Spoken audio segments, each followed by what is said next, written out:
Welcome everyone to today's session of our NOW program educational webinars. Today's topic will be targeted therapy trials for glioma. This program is hosted by the Blum Resource Center. Over at the Blum, we are grateful to the NOW team for this continued partnership. The recording of this session will be posted on our Blum YouTube playlist and our Blum Digital Resource Center. For those of you watching live, if you have any questions related to today's program, please feel free to utilize the chat and Q&A feature throughout the session. At the end of this session, your questions in the chat will be used to moderate a Q&A. If you have any other questions or would like more information about resources and programs offered through the Blum, please visit our website at www.dana-farber.org/resource center or email us at blum_center@dfci.harvard.edu. Thank you all for joining us. I will now pass the workshop over to Rachel Garcia-Fox to introduce our panelist. Thanks so much, Sierra. And hi, everyone. Thank you for joining today. Welcome to a new Neuro-Oncology Wellness Education webinar. The Neuro-Oncology Wellness, or NOW program, is an initiative from the Center for Neuro-Oncology at the Dana-Farber Cancer Institute with a mission to educate patients and their caregivers about brain tumors, as well as provide resources to promote overall health and well-being. My name is Rachel Garcia-Fox. I serve as the program administrator for NOW, and I will be your host for this webinar. Today, I'm very happy to say I am joined by Dr. Patrick Wen for a discussion on targeted therapy for gliomas. Dr. Wen is the director of the Center for Neuro-Oncology at the Dana-Farber Cancer Institute, the chief of the Division of Neuro-Oncology at the Brigham and Women's Hospital, and a professor of neurology at Harvard Medical School. Dr. Wen is past president of the Society for Neuro-Oncology and previous editor of Neuro-Oncology, the premier academic journal in our field. He has published over 600 peer-reviewed articles, and he currently serves as chair of the Medical Advisory Board of the National Brain Tumor Society. More importantly, he's been caring for brain tumor patients for over 30 years, and his career has been devoted to finding more effective treatments for patients with primary brain tumors, including glioblastoma and IDH mutant gliomas. Dr. Wen, thank you so much for joining us today. Thanks so much for having me, Rachel. And thanks for doing this. This is a wonderful thing that you're doing. Absolutely.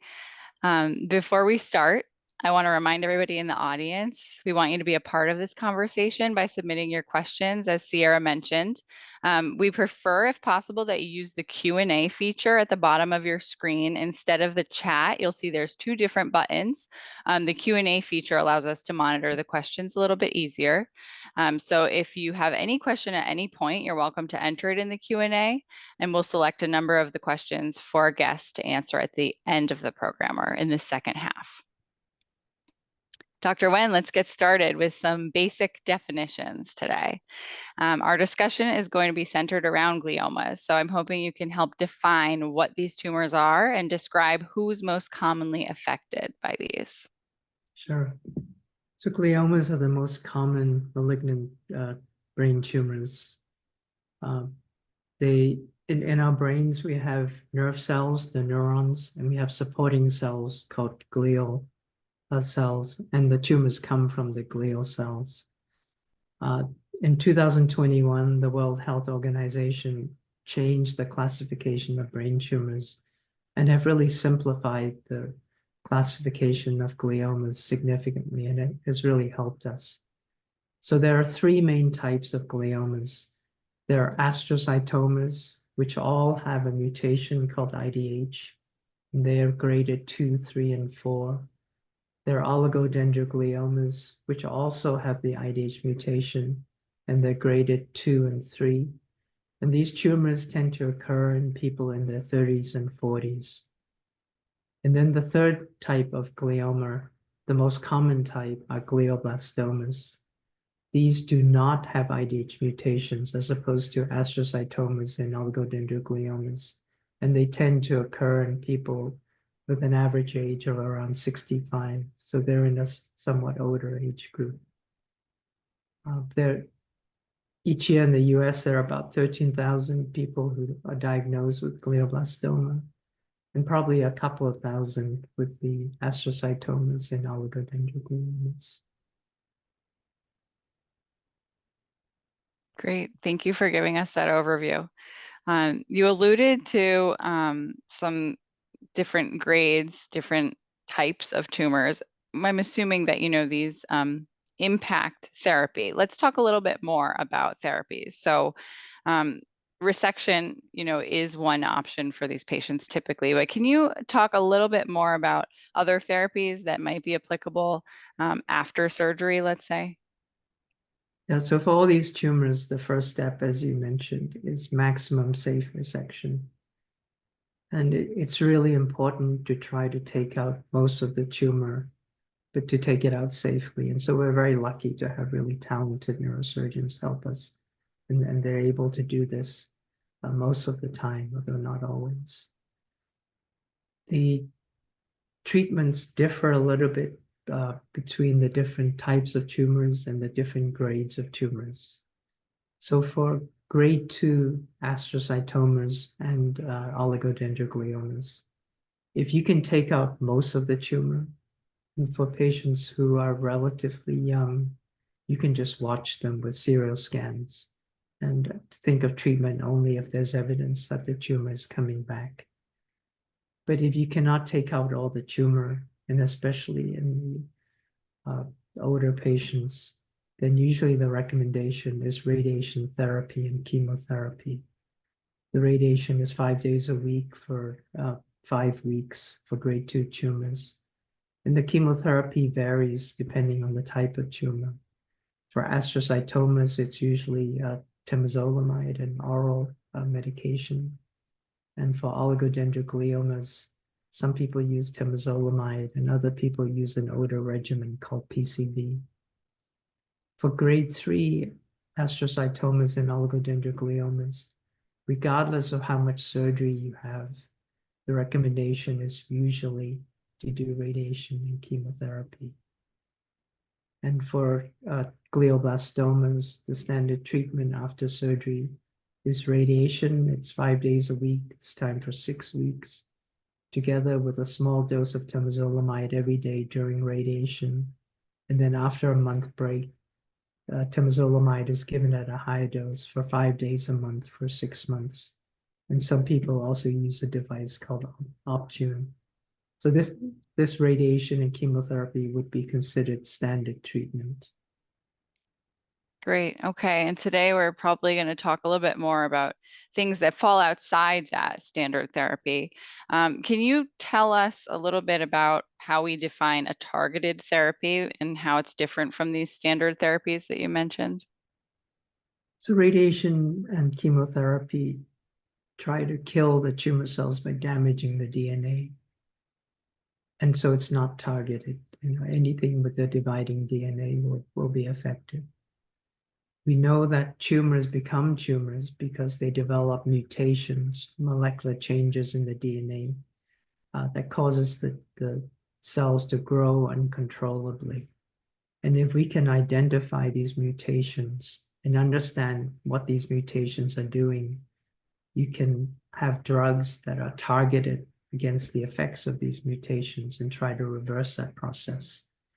And these targeted molecular therapies have been very effective for many cancers, including breast cancer, lung cancer, and melanoma.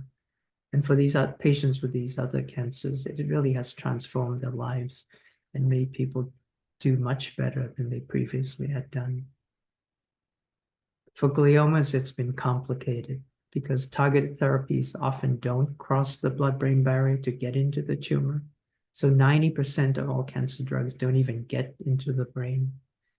And then brain tumors are also complicated by the tumors having different molecular changes, something called heterogeneity. And so the concern was that just using a targeted therapy against one target may not be effective. But I think recently our experience suggests that in some patients, targeted therapies can work for gliomas.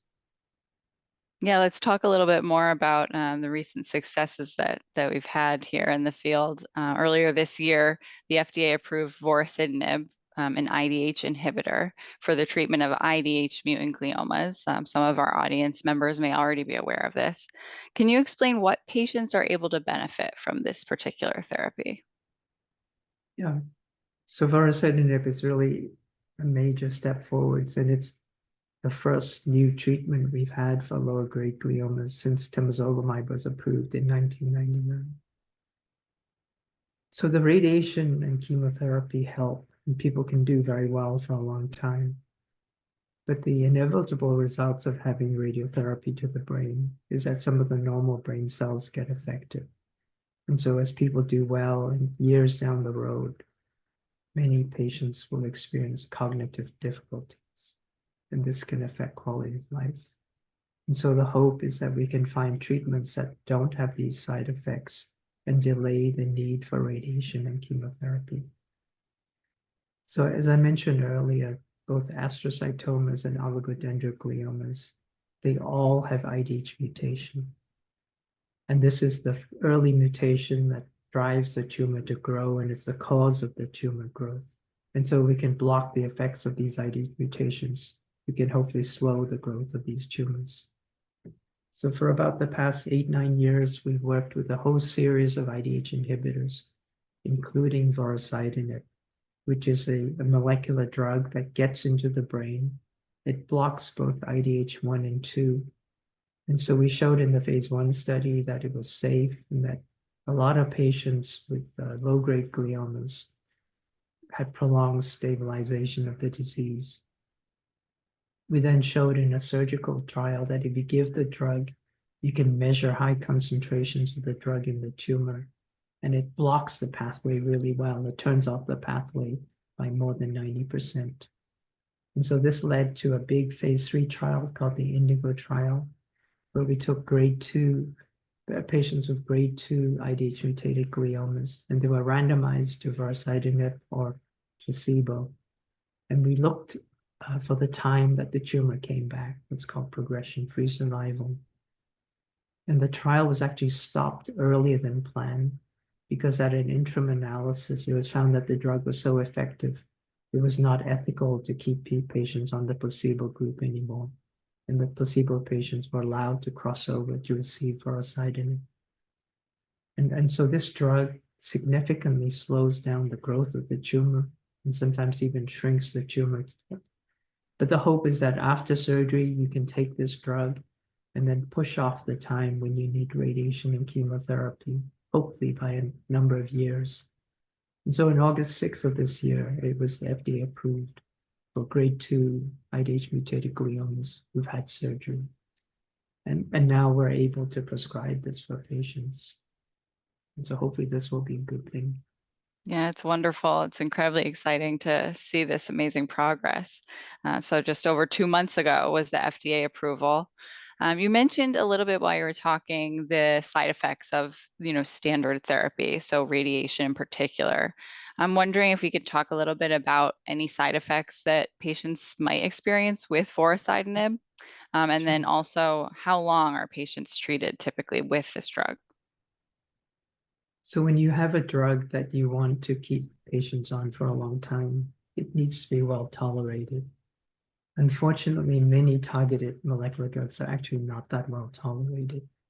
But we're lucky that vorasidenib is a very easy drug for patients. So most patients actually don't feel like they're on a treatment.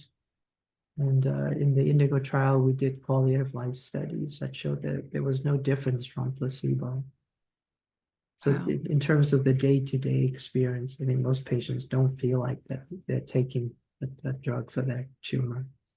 It does have some side effects, though. About 10% of people have abnormal liver function tests that needs to be monitored, and a small percentage would actually have to stop the drug. So for the patients who go on vorasidenib, they'll need to be monitored with blood tests periodically to make sure that the liver tests are okay. Great. Thank you for explaining that. You mentioned earlier the Indigo trial and the approval of vorasidenib was for grade 2 gliomas. Are patients with higher grade tumors able to benefit from IDH inhibitors? What do we know about that right now? And so this is a very controversial area. In the past, before the 2021 WHO classification, the thought was that patients with grade 3 tumors had more aggressive tumors and their outcome was not as good, and they should get radiation and chemotherapy.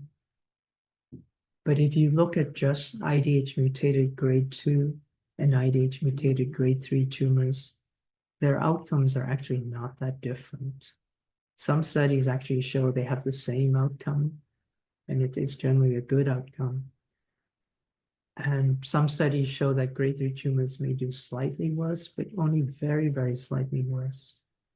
So I think the feeling for some is that these drugs should also work in grade 3 tumors. We actually published a paper recently that reviewed this whole area. And in all the phase 1 trials of IDH inhibitors, which were done in recurrent tumors, there was clear activity in grade 3 tumors. Wow. So we have some patients with grade 3 tumors that I've asked to take vorasidenib. And up until recently, we've been able to get access for them to get the drug. I think the challenge now is that since it's FDA approved, they would be getting commercial drug. So we'll have to see what the insurance coverage is. You know, that unfortunately may be the limiting factor. I think if they deny, we can certainly appeal, and you know, we have literature to support the use in some grade 3 patients. But we haven't had enough experience right now to see what the landscape is. Interesting. Okay. How about any trials with vorasidenib, either in higher grades or in combination with anything? Can you tell us about that? Yeah, so this opens up a whole new area of combination therapies. So for newly diagnosed IDH mutated tumors, the standard therapy, as I mentioned, is radiation and chemotherapy. And so for the more aggressive tumors, you would still want to do radiation and chemotherapy. But we just recently got approval to do a big phase 3 trial to see if adding vorasidenib to standard radiation and chemotherapy would improve the outcomes of those patients. In Europe, they're also doing a trial where they're adding the vorasidenib after completion of radiation and chemotherapy to see if that's helpful. And the company Servier is planning a trial to look at adding vorasidenib to radiation and chemotherapy for grade 4 tumors. Oh, wow. One of the things we know is that when you have an IDH mutated tumor, the immune system response in the tumor is suppressed. And so it's harder to mount an immune response against the tumor. But if you block the effects of the IDH mutation, you can actually increase the immune response against the tumors. So we actually have a trial combining vorasidenib with a checkpoint inhibitor, pembrolizumab or Keytruda.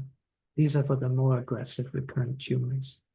And there's another trial elsewhere that combines vorasidenib with vaccines, with the idea that vorasidenib might help these immunotherapies fight these tumors. So in those cases, the IDH inhibitor may not be targeting the IDH pathway in service of, you know, stopping or slowing tumor growth, but instead just helping simply kind of amplify immune response. It's still blocking the IDH pathway, but when you have an IDH mutated tumor, one of the consequences of having the IDH mutation is that the tumor has very high levels of something called 2-hydroxyglutarate 2-HG, which is very immunosuppressive. And so you give vorasidenib, you can knock down the levels of 2-HG, and then it helps the immune response. And then if you come in with an immunotherapy, that immunotherapy has a better chance of being useful. Great. Thank you for explaining that for our audience and for me too. You know, it's interesting to hear about these things that are either they're ongoing right now, or they'll, you know, start soon, it sounds like. So more to come definitely on this topic for our listeners. Possibly even next year, there might be some more information for everybody. For now, we're going to switch gears a little bit away from IDH mutant gliomas. Let's talk about another class of targeted therapies. So BRAF alterations. What is a BRAF alteration? How common is that in a glioma? So BRAF alterations occur in just a small subset of glioblastomas, only 2 or 3%, but in a much higher percentage of some lower grade gliomas. There's a glioma called ganglioglioma and another one called pleomorphic xanthorhabdocytoma, where this mutation is present in the majority of these tumors. Mm. And the importance of the BRAF mutation is that it's an important driver of tumor growth. And we know from studies in other cancers, especially the skin cancer melanoma, where they have this mutation in the majority of the tumors, that if you can block these tumors with molecular drugs, they have dramatic responses. And it has really transformed the outcome of melanoma patients with these mutations. And so the hope is that these same drugs might be useful for gliomas. I think one of the challenges is that because gliomas, especially glioblastomas, have multiple pathways, they have what's called heterogeneity. The thought was maybe these drugs would not work in gliomas. But in fact, we did a study called the ROAR trial, where we looked at 2 drugs that block this pathway, dabrafenib and trametinib. And there were a high response rate in the low-grade gliomas, but also in glioblastoma patients with this mutation. And the important thing is not only do people have responses, but the responses are very durable. So people can benefit from being on drug for quite a long time. And so this was the first time that we showed that a targeted drug was useful for glioblastoma. And gliomas, including glioblastomas, were part of the general FDA approval of these 2 drugs for recurrent cancers. And this was approved in 2022. Wow, very exciting as well. Can you talk a little bit about the BRAF V600E infusions? I don't know if you can just go a little bit more into detail about that. So BRAF turns on a certain molecular pathway, and there are different ways it turns on that pathway. One is you have a mutation, so the mutation is specifically at a certain site, so it's called BRAF V600E. But also you can have different molecular alterations. And so some of these genes can form combinations. And so there's a different type of BRAF alteration called BRAF fusion. There's one specifically called BRAF KIA fusion.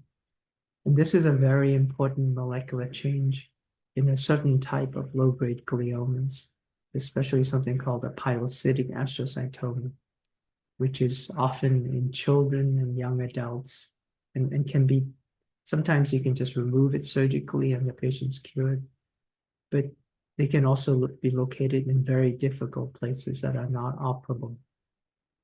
And so it was very hard to treat these tumors for a very long time because nothing worked. The RAF inhibitors that were developed for other cancers did not work for these fusions. But there's a drug called tovorafenib, which is a type 2 RAF inhibitor. And many years ago, laboratory studies done at Dana-Farber showed that this drug potentially could be useful for these BRAF fusions. And eventually the drug was developed by a company, and in a study called the FLY-FI study in patients with mainly children with recurrent BRAF alterations, there's a very high response rate. And in April of this year, the FDA granted approval for this drug. So in a field where for years there were really very few changes and very few FDA approvals, in each of the last 3 years, we've seen FDA approvals. So I think finally the pace of developing better treatments is starting to accelerate, and hopefully more of these changes will come. Yeah, I agree. It's very exciting. let's talk a little bit about side effects for BRAF targeted therapies. Anything people should be aware of when it comes to the tolerability of BRAF or MEK inhibitors? Yeah, so unlike vorasidenib, unfortunately, these are much tougher drugs for patients. Mm. They can cause tiredness and rashes, and sometimes they can cause fevers. Because these drugs have been used for so many other cancers, the side effects are very well known, and um, we have ways to try to mitigate the side effects of these treatments, but it's definitely a more difficult drug or set of drugs for patients to take than vorasidenib. I think one of the benefits of these drugs is that they're so potent. You could take them for a while, and then, especially tovorafenib, some of the children will come off it and have a drug holiday to have a rest from the potential side effects. But it's the kind of thing that, people are on indefinitely, with the exception of some breaks, if Yeah. possible. Okay. Well, thank you for providing such a great overview on the current targeted therapy approaches for glioma patients. What current targeted therapies are you evaluating in clinical trials for the treatment of gliomas? Anything exciting you want to talk about? I think for glioblastomas, there are multiple molecular targets. Half the tumors have EGFR and extra copies of EGFR or mutations. And so we've been looking at drugs that target that. There's another set of pathways called CDKN2A and MTAP. And so we have molecular drugs that target that. I think one of the challenges with targeted therapies for these other pathways in glioblastoma is that the worry is that if you block one pathway, another pathway is turned on. And so potentially you're going to have to use combination therapies. And so we're looking at that also. And then there's a new type of targeted therapy that, again, has really helped a lot of patients with other cancers. And these are called antibody drug conjugates. So these are antibodies that are directed against a specific target, but they're linked to a poison. So if the drug can attach itself to the tumor cell, that poison will kill the tumor cell. And so for breast cancer and some other cancers, it's been very helpful. And a number of these drugs have been approved. And they also help brain metastases. And there are many targets in glioblastoma that potentially could be helped by these drugs. One of the problems, though, is that these are big molecules. So it's hard for them to cross the blood-brain barrier to get into the tumor. And so we're hopeful that there are techniques like focus ultrasound that opens up the blood-brain barrier and then allows these big molecules to get in and treat the tumors. So there are different strategies that are being explored.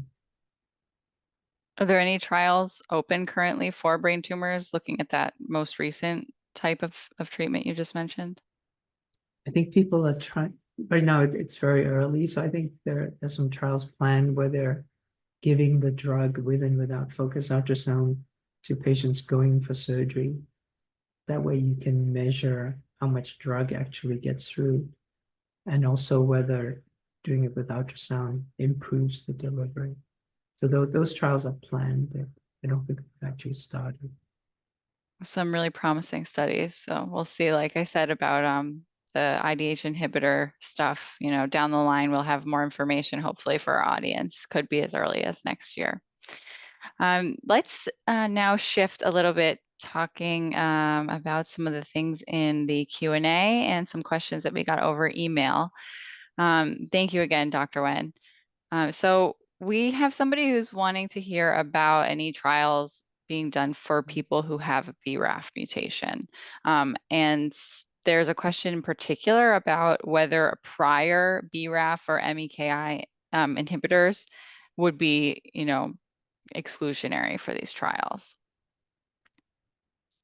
Yeah, there are new, potentially more potent BRAF inhibitors. And so these are being evaluated in clinical trials. And then there are also some new combinations. There's one by a company called 4Bio, and some others being tested. These trials take a long time because the BRAF mutations are not very common. And so to find enough patients to actually do the trials takes a little while. All right, this same person had a question about the dosing of dabrafenib and trametinib. Hope I'm saying that right. It sounds like they're wondering if, the dosing in adults is ever given sort of at a comparable, milligram per kilogram dose as to like what pediatric patients get. I don't have the background here. I'm assuming pediatric patients are typically dosed at a higher dosing rate. So this person is just wondering if it's ever given to adults and if it's tolerated at a higher dose. Yeah, children generally tolerate drugs better than adults. So in adults, depending on the drug, it's often just a flat dose. And those doses were determined in phase 1 trials to be often the maximum tolerated dose. Okay. So it's usually hard to give adults the same equivalent dose as children. So it's a different kind of approach with adults. Yeah. Okay. And then last question from the same person. Any evidence of the use of, and please pardon my pronunciation, encorafenib and binimetinib after progression on dabrafenib and trametinib? I think it's an option to consider. I think that combination in some ways is a little bit better tolerated.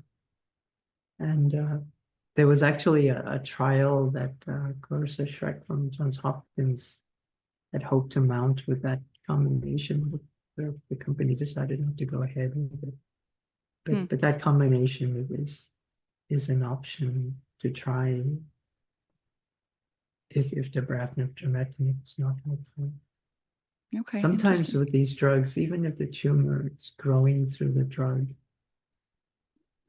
the tumor grows more slowly if you stay on the drug than if you stop it completely.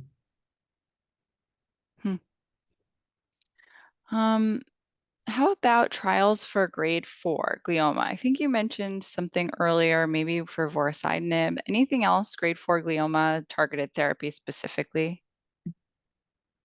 Grade 4 IDH mutated tumors or grade 4 glioblastomas or both? I think both for this question. Yeah. So grade 4 IDH mutated tumors are fairly rare. So there aren't, unfortunately, a lot of trials right now. This was an entity that was only created in 2021. And so the field is trying to develop new trials for it. So the only trial that I know being planned for it is the addition of vorasidenib to radiation and chemotherapy. For glioblastoma, there's a lot of interest in all types of therapies. I know you'll have other talks in the NOW program for viral therapies and different immunotherapies, vaccines, checkpoint inhibitors. I think for targeted therapies, certainly targeting EGFR, it is a major goal. Targeting something called MTAP, MTAP, there's a whole bunch of drugs there. I think there are also new areas that are being targeted for glioblastomas. So when we give radiation and chemotherapy, they're trying to kill the tumor cells by damaging the DNA. But these tumor cells can learn to repair that damage. And if it repairs the damage, then they're not killed off and they become resistant to the radiation and chemotherapy. So we understand more and more the mechanisms that allow the tumor cells to repair DNA damage. And so there are a number of trials looking at inhibitors of DNA damage to try to improve the effectiveness of radiation and chemotherapy. So at Dana-Farber, we've been involved in a trial with an ATM inhibitor called AZD1390 that helps radiation therapy work better. And that phase 1 trial is now finished, and they're planning actually to do a phase 3 trial to try to get FDA approval because the preliminary data was encouraging enough. There are novel PARP inhibitors that can be combined with temozolomide to hopefully help temozolomide work better. Mm. And then there's another area that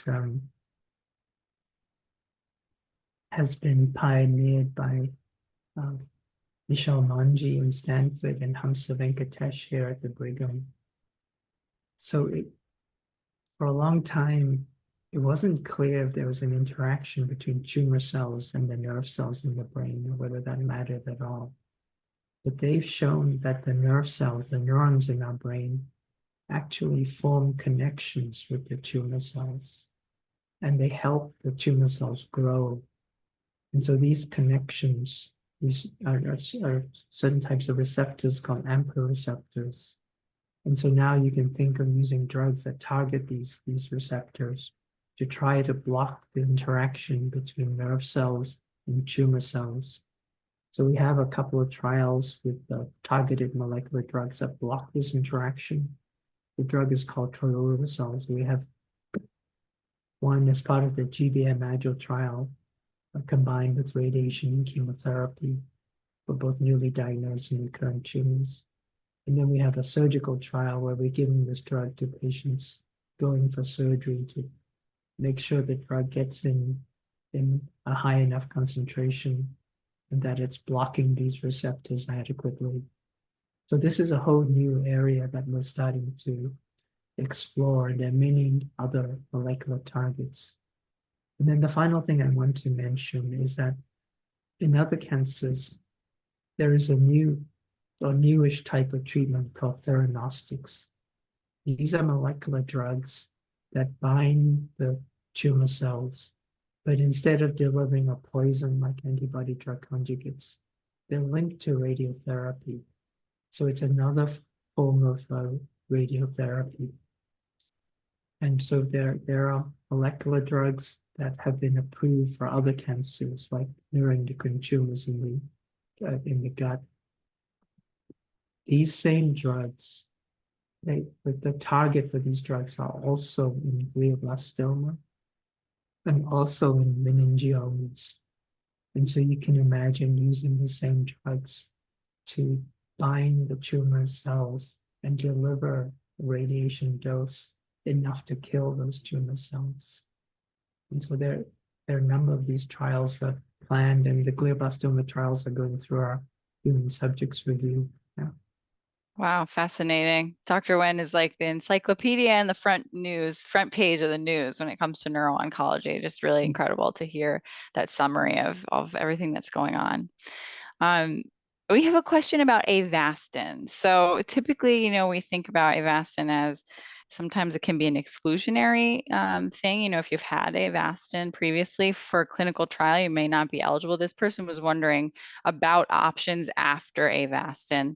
I don't know if, any other therapies are better options after Avastin, but if you could talk a little bit about that. And this would be specifically for a high-grade glioma. I think glioblastoma is what the patient is curious about.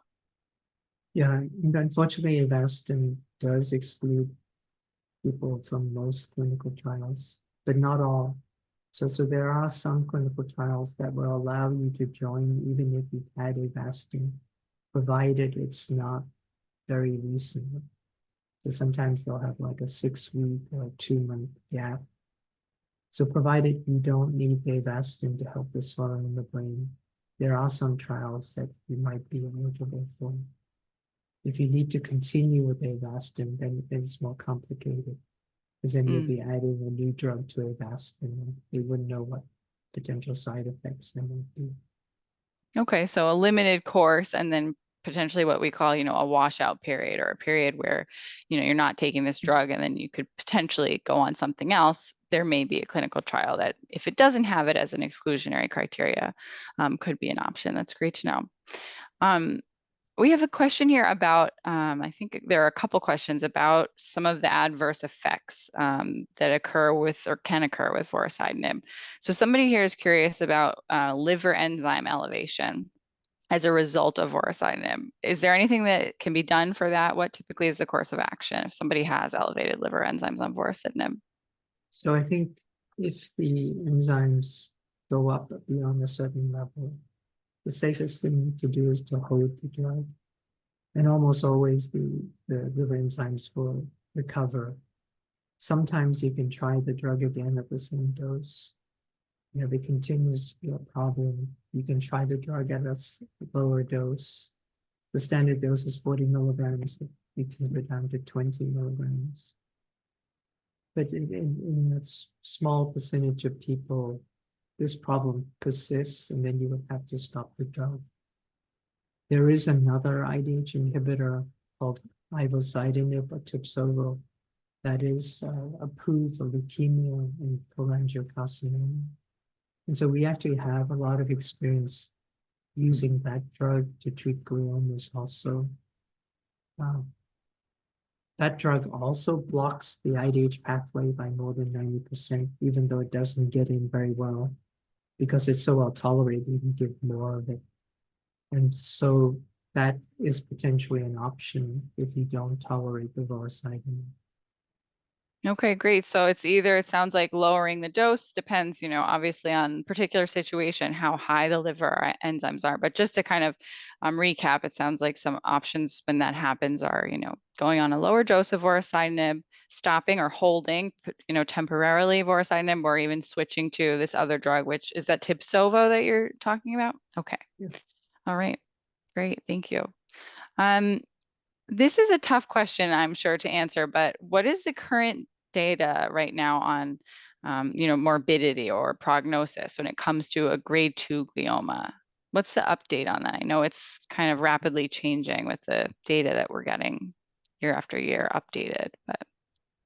So people with grade 2 tumors can do really well. There's an average time, but if the tumor can be completely resected, then people can do much better than the average. And the radiation and chemotherapy will definitely help. In general, tumors with oligodendrogliomas, they grow slower and are more responsive to treatment than astrocytomas. So astrocytomas are somewhat more aggressive. So I think, we've done this for a long time and had people where the tumor has not come back. But so that can be possible, although unfortunately for a lot of people it does come back. And everybody's different. I think the critical first step is to have a good surgeon take out the tumor as much as possible, because that really does help determine the longer term outcome. Nowadays, the surgeons can be really good. So a lot of these tumors occur in the part of the brain called the insula, where there are a lot of blood vessels. And previously, surgeons would just biopsy it because it's thought to be too difficult. But now our surgeons are able to take out the tumor from even these difficult areas that previously they wouldn't have tried. So if you can get most of the tumor out, the long-term outcome is better. But the radiation and chemotherapy will also help a lot. And I think our hope is that now with vorasidenib, after surgery, you could go on vorasidenib for a number of years and then start radiation and chemotherapy if the vorasidenib stops being useful. Great, thank you. Yeah, it's amazing what the neurosurgeons are doing these days. We have a question here about immunosuppression, which you explained actually with the IDH mutation. So somebody's wondering if you would recommend a vaccine, so like a tetanus vaccine or a subcutaneous injection of N803 to help treat suppressed immune system.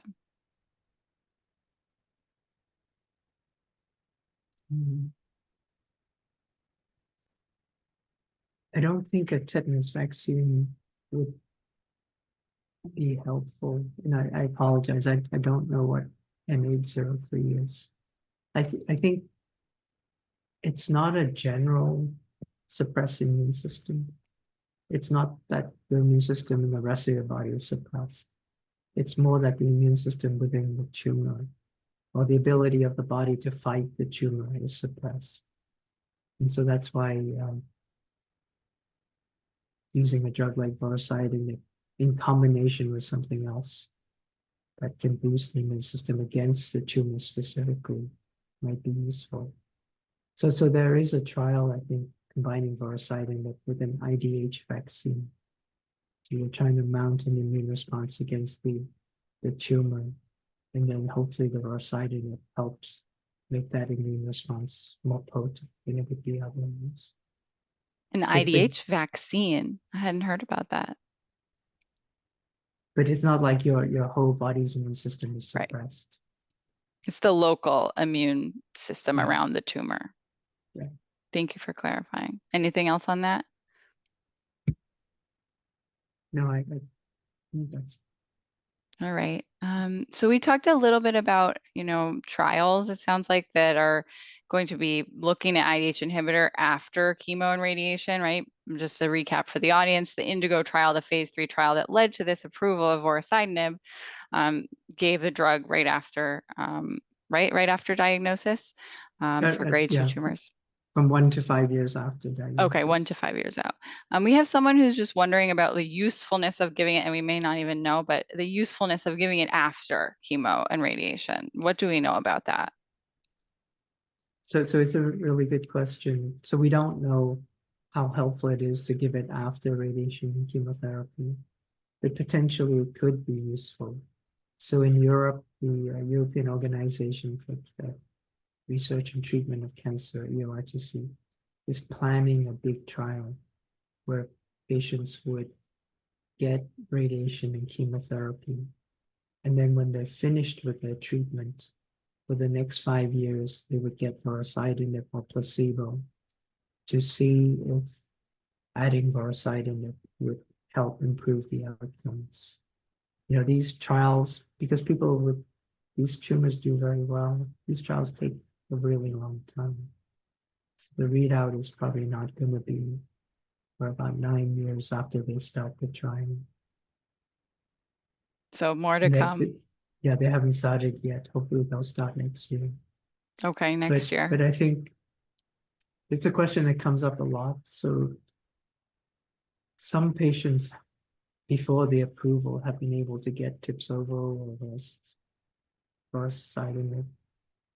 I think again, we'll have to see what the insurance coverage is. But if the insurance coverage is possible, then I guess, you should discuss with your doctors whether you want to try the drug or not, knowing that we don't know for sure it's helpful. So is that something that you would consider, with a patient that you think is eligible to take it, if they've already been treated? Is that something you're doing in your practice right now? I think there have been some patients who have asked for it. I think they just have to understand that we don't know for sure that it's a good thing or not. All right, we'll do a couple more questions so we can end on time here. We have quite a few. Someone is just wondering about immunotherapy. Like, can you explain how immunotherapy works? I know this is about targeted therapies, but we have mentioned immunotherapy a lot, so it would be helpful probably to just give a little bit of background on that. So one of the problems when you have a tumor is that the body's immune system, which is supposed to fight off and get rid of the tumor, is not as active as it should be. So the tumor doesn't get killed off. And so immunotherapy uses different strategies to try to boost the body's immune system to fight the tumor. And there are different ways of doing it. There's a lot of work at Dana-Farber and elsewhere developing sophisticated vaccines. Just like you have a vaccine against flu or COVID, you can have a vaccine that generates an immune response against the tumor. And so, for instance, we have a vaccine called Neovax, where you take the tumor, you do molecular testing, and you find which molecules in the tumor, which alterations in the tumor are particularly immunogenic, and you make the patient a personalized vaccine. This is a study for glioblastoma. Another type of treatment are the checkpoint inhibitors. Tumor cells learn to make the lymphocytes that are supposed to be killing the tumor less effective. And the checkpoint inhibitors overcome this problem and make the lymphocytes more active. And so they're approved for multiple cancers. And there are studies using that. And then the problem is that in tumors, especially glioblastoma, there are not a lot of immune cells. And so just giving checkpoint inhibitors alone is not useful. The combining vaccines with checkpoint inhibitors might be a good way to go. And then another type of immunotherapy is to use viruses. So these viruses were initially developed to kill tumor cells directly or put in suicide genes, but they actually can also cause a very potent inflammatory response. And so they can also help stimulate the immune system to fight the tumor. And then the final type of immunotherapy is something that you've probably heard about called CAR T cells. These are immune cells that you take from the patient, and then they're engineered to have molecules on the surface that allow them to bind to the tumor cells and then kill the tumor cells. And CAR T cells have really transformed the treatment for leukemias and lymphomas. It's been very much more complicated for brain tumors, but there are trials going on. And there's been some hint of activity, but they're not very durable right now. So there are technical problems with CAR T cells for brain tumors. One of them is it's very hard to give it in the vein, because very few of these CAR T cells get into the tumor. So you have to give it directly into the tumor cavity or into the spinal fluid spaces. But there are a number of other technical issues that needs to be overcome before they can be effective.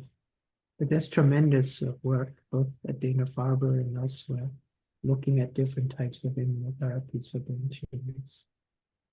Great. Thank you for giving us that overview. This is, I think, slightly related. Any experience with dendritic cell vaccines or targeted peptide vaccines? I don't know if any of those that you mentioned would fall in either of those categories. Is one better than the other? Any rationale to do both? So there's a lot of work with both types of vaccines. There's peptide vaccines that are made against a specific target. There's one for glioblastoma against survivin. And so you can just give the vaccine to the patient, because since most tumors have the survivin protein. The Neovax vaccine that I mentioned is much more sophisticated. You have to do molecular sequencing of the tumor, and then you make each patient a personalized vaccine. The downside of that is it takes a long time to make the vaccine. Dendritic cell vaccines are also of interest. One of the challenges is that there was a trial of a dendritic vaccine called DCVax. And because of a number of technical issues, it was very hard to tell from the trial whether it was active or not, because all the patients in the control arm also got the vaccine. So, potentially it's a good idea, but we can't tell from the trial whether it worked or not because of methodologic issues. But they're both reasonable approaches, and they both have pros and cons. Okay, interesting. I have two more questions here we'll try to fit in just so we can get off by 3. I'm so sorry for those in the audience that asked a question that we won't be able to answer today. But I'm hoping, Dr. Nguyen, you can quickly talk on proposed planned trials or any drugs for advanced or recurrent IDH1 mutant gliomas with an EGFR mutation. I think we talked a little bit about this.